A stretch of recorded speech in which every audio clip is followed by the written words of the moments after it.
오늘은 데살로니가 후서 2장 말씀 통해서 올바른 재림관을 가지고 살아가자 하는 제목으로 같이 이제 은혜 나누겠습니다.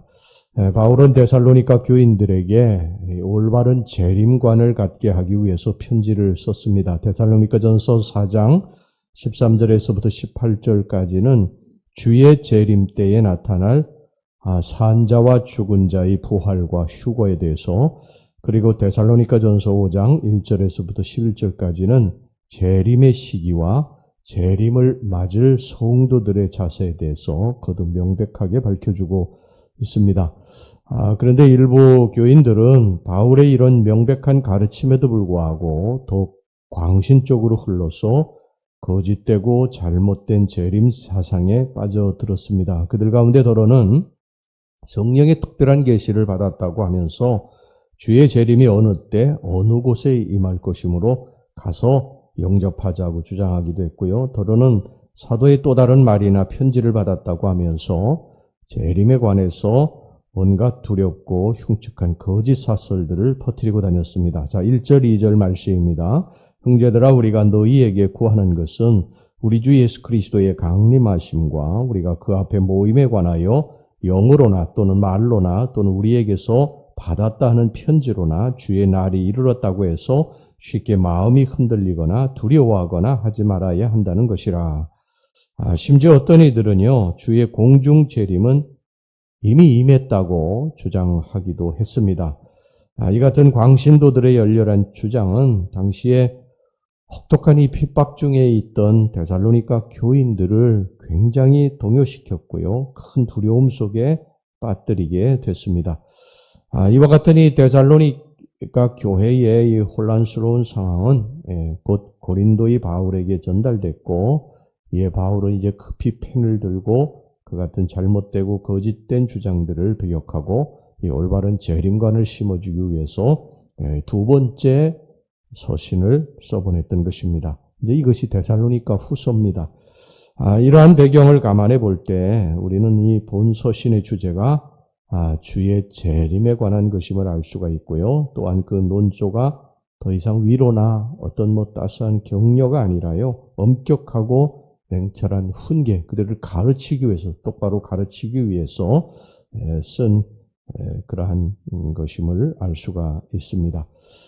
우리는 다시 한번 이제 성경적인 재림관, 이 재림이라고 하는 것은 우리 기독교인들, 우리 예수 믿는 사람들은 반드시 믿어야 될 그러한 사상입니다. 이 성경에 분명히 나와 있는 것이고요.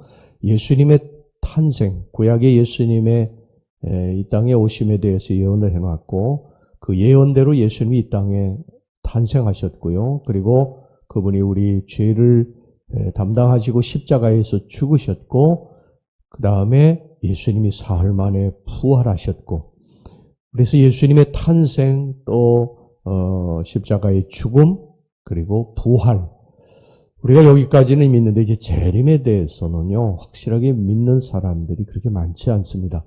이 재림을 믿지 않으면 이것은 이단입니다. 그래서 예수님의 탄생, 또 십자가에서 죽음, 또 사흘 만에 부활, 그리고 재림, 이것까지 우리가 확실히 믿어야 되는 것입니다. 자, 첫 번째, 오늘 여기 본문에 보면은요, 이 성경적인 재림관이 뭐냐면은, 첫째, 주의 재림 전에는 먼저 배교하는 일이 있게 될 것이다. 자, 3절 전반절 말씀 보세요. 누가 어떻게 하여도 너희가 미혹되지 말라. 이 재림에 대해서 언제 온다, 또 어디에 왔다, 이런 광신도적인 또 임박한 종말로 이런 것에 대해서 미혹되지 말라는 거예요. 먼저 배교하는 일이 있게 될 것이다.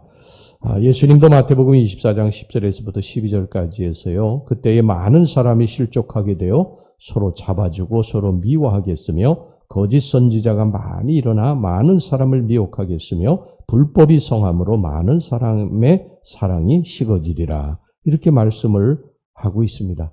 여러분 지금 보세요. 불법을 행하는 자들, 주의 재림이 멀지 않았다고 말하고 다니는 그러한 증거들이 너무 많이 나타나고 있지 않습니까? 수많은 이단들이 바로 해서 믿는 자들이 또 그리로 속아서 넘어가고 이 기독교를 배교하는 일이 지금 일어나고 있지 않아요? 대부분 여러분 교회를 핍박하는 자들은요, 배교한 자들이에요. 교회에 대해서 너무 잘 알고 있어서 교회의 단점과 허물을 알고 그것을 들추어내서 이단들의 도구로 사용하고 있는 것입니다. 그러므로 우리는 주의 재림 전에는 이런 대규모 배교 사건이 일어날 것을 미리 알고요, 삼가 근신하고 깨어 있어야 할 것입니다. 지금도 얼마나 많은 사람들이 교회를 떠나고 배교하고요, 기독교 신앙을 버리고 이단들에 빠져서 거기에서 이단들의 앞잡이가 되고 도구가 되어서 기독교를 핍박하는 그런 일들이 지금 일어나고 있다. 이것은 지금 말세의 특징 중에 아주 정말 중요한 사건 중에 하나라고 할 수가 있습니다. 자, 그 다음에 두 번째, 배교 이후에는 많은 사람들이 기독교를 떠나서 이단들로 가서 이단들의 도구가 되는 이 배교 이후에는 불법의 사람이 나타나서 본격적으로 활동하게 된다는 것입니다. 자, 3절 후반절 말씀 보겠습니다. 저 불법의 사람 곧 멸망의 아들이 나타나기 전에는 그날이 이르지 아니하리니. 불법의 사람 곧 멸망의 아들이 나타난다고 그랬는데 불법의 사람은 누구냐? 또 어떤 특징을 가지고 있느냐? 첫째, 그는 모든 불법과 이 죄악의 화신으로요, 주의 재림 직전에 이 가공할 죄와 악을 자행할 뿐더러 또한 자행하도록 사람들이 그 죄를 짓도록 이끄는 자가 이 불법의 사람의 특징 중에 하나예요. 두 번째, 그는 멸망의 아들로 주의 재림 때에 멸망당할 운명에 처한 자고, 세 번째, 그는 대적하는 자로서 4절에 보면 그가 대적하는 자입니다. 대적하는 자라고 하고 신이라고 불리는 모든 것, 자기를 또 하나님이라고 내세운다고 4절에 그렇게 말씀을 하고 있잖아요. 보세요, 여러분. 지금 뭐 신이 된 사람들이 넷플릭스에서 하는 그런 이 다큐를 보면요, 뭐 정명석이라든지 또 이재록이라든지 전부 자기가 신이라고 합니다. 전부 자기가 메시아라고 그러고요. 이게 불법의 사람이에요. 불법의 사람, 멸망의 사람이 지금 나타나서 얼마나 많은 사람들을 미혹해 가는지 알 수가 없어요. 제가 여의도에서 목회할 때에 그 가까운 곳에 그 만민중앙교회가 있거든요. 여의도 교회에 그 대형 그 버스들이 줄지어 서 있습니다. 수많은 사람들이 거기 타서 그리로 가고 있는 거예요. 거기 보면 병 고치러 가는 사람들이 거의 대부분이에요. 병 고치는 역사가 나타났다. 그래가지고 그곳에 이제 미혹되어서 가는데, 그 병 고치는 것은 여러분 귀신에 들린 사람 병을 고칠 수 있고, 악한 자에게 붙들린 자도 병을 고칠 수가 있어요. 그런데 거기에 빠져가지고, 그리고 결국은 뭐냐 하면 돈과 섹스, 이것에 거의 빠져가지고 나중에는 헤어나지 못하고요. 완전히 이재록 같은 사람 신입니다. 신. 정명석 같은 자들은 전부 신의 자기가 메시아고, 이게 불법의 사람입니다. 불법의 사람. 여러분이 우리들이 항상 이 경계해야 되는데, 깨어 있어야 되는데, 우리가 한번 이 미혹의 영에 사로잡히게 되면요, 우리의 눈이 완전히 가려지게 돼요. 분간을 하지를 못합니다. 이것이 이단의 사설인지 이게 불법의 역사인지 이 불법의 사람의 이게 미혹함인지 이런 것을 깨닫지를 못하는 거예요. 그래서 우리가 영적으로 늘 깨어 기도해야 되고 하나님 앞에 우리가 바로 서서 경각심을 가지고 살아야 될 줄로 믿습니다. 자, 그 다음에 세 번째, 불법한 자의 활동이 이제 극에 달할 즈음에 마침내 주님께서 재림하신다고 성경이 말씀을 하고 있어요. 8절 말씀 보세요. 그때에 불법한 자가 나타나리니 주 예수께서 그 입의 기운으로 그를 죽이시고 강림하여 나타나심으로 패하시리라. 이 불법한 자의 활동이 극에 달할 즈음에, 그래서 수많은 사람들이 배교하고 거기에 빠져서 이단의 사설, 이단의 길로 가서 모든 것이 다 망쳐지는 그때 예수님께서 이 땅에 다시 재림하실 것이다. 이 불법한 자로 인한 그 환난과 사역은 너무나 무시무시하고 엄청난 환난이기 때문에 그것을 감당하기에는 성도들의 힘이 너무 나약해요. 그래서 그것을 아시고 예수님께서 이때 천군 천사와 함께 다시 이 땅에 오신다는 것입니다. 그리고 불법한 자를 말씀의 검으로 단번에 죽이시고요. 그의 활동을 폐하시고 사탄의 모든 역사를 종결짓게 될 것입니다. 자, 그렇다면 주의 재림은 어떤 식으로 임하게 될까? 성경에 보면 재림의 때에는요, 예수님의 임하심이 번개가 동편에서 서편으로 번쩍임같이 호련히 임하게 된다.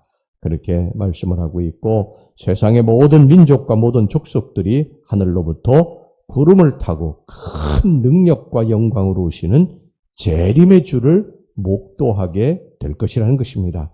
또한 주님께서 오시는 재림의 그날에는 해가 어두워지고 달이 빛을 내지 않고 별들이 하늘로부터 떨어지는 등 천체가 흔들리는 이 전무한 대변동의 사건이 있을 것이라고 마태복음 24장에 그것을 말씀을 하고 있습니다. 이때 예수님께서 천군 천사를 거느리고 하늘로부터 강림하시게 될 것입니다. 그때 주께서는 큰 호령으로 죽은 자들을 일깨워서 부활시킬 것이고 천사들은 큰 나팔 소리로 그 택하신 자들을 하나도 빠뜨림 없이 하늘이 끝에서 저 끝으로 사방에서 모으실 것입니다. 특별히 사도 바울은요, 재림의 주님을 맞는 성도들과 관련해서 이 장면을 보다 생생하게 묘사했는데, 곧 주의 재림 때에 죽은 성도들이 부활하고 이제 살아남은 성도들이 있지 않습니까? 이미 죽은 자들은 무덤문을 깨뜨리고 부활해서 예수님이 영접하게 될 것이고, 또 살아남은 성도들은 변화돼 가지고 신령한 몸으로 휴거돼서 이 재림의 주님을 공중에서 영접한다 그랬습니다. 이와 같은 이제 기쁨의 영접이 있은 후에 죽은 자들이 부활하고 주님을 영접하고, 또 살아있는 자들은 휴거돼서 주님을 영접하고, 그리고 이제 그리스도와 함께 다시 이 땅에 지상으로 내려오게 된다는 것입니다. 그리고는 이제 그리스도의 보좌 앞에서 성도들, 예수 믿는 사람들은 상급의 유무와 또 대소에 관한 영생의 심판을, 불신자들은 그들의 죄와 불신앙에 대한 멸망의 심판을 받은 후에 각각 이제 영원한 장소에 들어가서 이 땅의 모든 역사는 대단원의 막을 내리고 새로운 세계가 영원토록 펼쳐지게 될 것이라는 것입니다. 이게 성경의 부활과 재림에 대해서 말씀하는 것입니다. 우리는 주님의 다시 오심을 사모하며 그때까지 우리 주님이 재림하실 것을 믿고 그때까지 부지런히 복음을 전하며 사는 자들이 되어야 될 줄로 믿습니다. 기도하겠습니다. 하나님 아버지, 말세의 때에 수많은 사람들이 미혹이 되어서 우리 주님을 버리고 이단들에 빠지고, 이단들의 교주가 내가 하나님이라고 예수님을 대신해서 신으로 참칭하는 일들이 벌어질 것이라고 그러셨는데, 지금 이 시대를 보면 말세지 말입니다. 우리 주님, 우리가 경각심을 가지고 깨어 기도하고 예수님의 탄생과 죽음과 부활과 재림 분명히 우리들이 믿게 하여 주시옵소서. 하나라도 빠뜨리지 말고 분명히 믿게 하셔서 우리가 다시 예수님과 함께 부활할 것을, 또 우리가 살아있으면 휴거할 것을 믿고 우리가 살게 해 주시옵소서. 예수님 이름으로 기도하옵나이다. 아멘.